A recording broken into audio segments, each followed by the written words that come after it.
Asikaso ng puso loob, pero matatapos na yun. Lilinawin ko lang, pag nanalo kami sa laban, hindi niya kami sisingisingilin kung magpapakula kami sa kanya. Tama.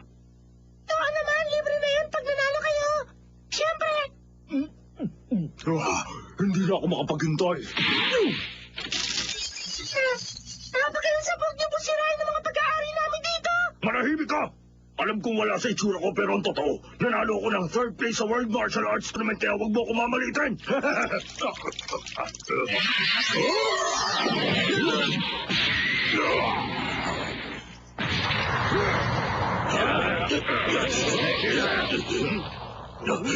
Meron pa kasing nagaganap na laban ngayon sa loob ng gusali na malayo-layo mula rito. Okay? Teka sandali na, sumasakit yung tiyan ko. Bigla sumakit yung ulo ko. Sinusumpong ako ng migraine. Kawawa naman kayo. Hindi niyo dapat pinapabayaan ang kalusugan ninyo. Tama ka nga dyan. Siguro dapat bumalik na lang tayo sa ibang araw. Oo nga.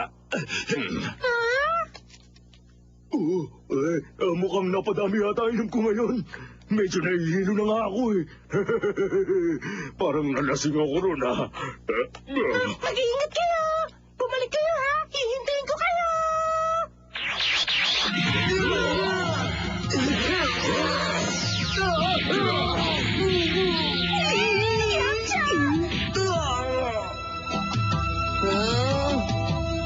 Sa nakikita ko, mukhang matatapos na ang laban. Sige na, Yamcha. Ginagawa na rin ito para sa akin. Para tulungan ako.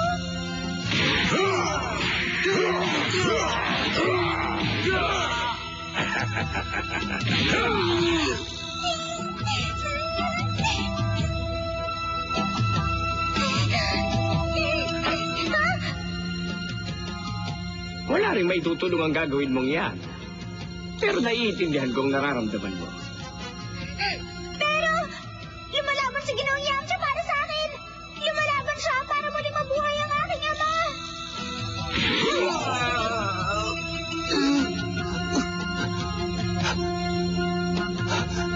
Hindi. Hindi lumalaban si Yamcha para sa kapakanan ng iba, kundi para sa sarili niya. Kaya siya nakatatagal ng ganito ay dahil pinagmamalaki niya ang kanyang pagiging isang martial artist.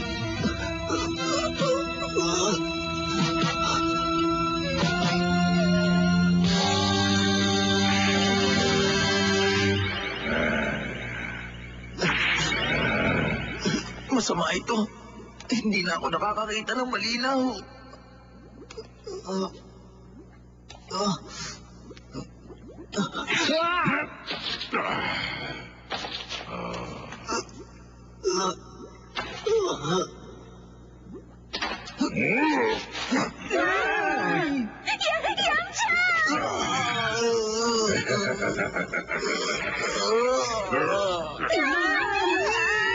Yan ang espesyal na teknik ni Mami Man ng Giant Bridge. Ang lahat ng mga humabon sa kanya ay namatay sa pamamagitan nito. So ano? Susuko ka na ba ngayon? O mas pipiliin mong mamatay sa ganitong paraan? Makipagpalit ka na lang sa akin, Yamcha! Oo nga, nagawa mo na ang makakaya mo. Pwede ka na tumigil. Hindi ako susuko. Kung ganoon, mas importante pa yun kaysa sa buhay mo.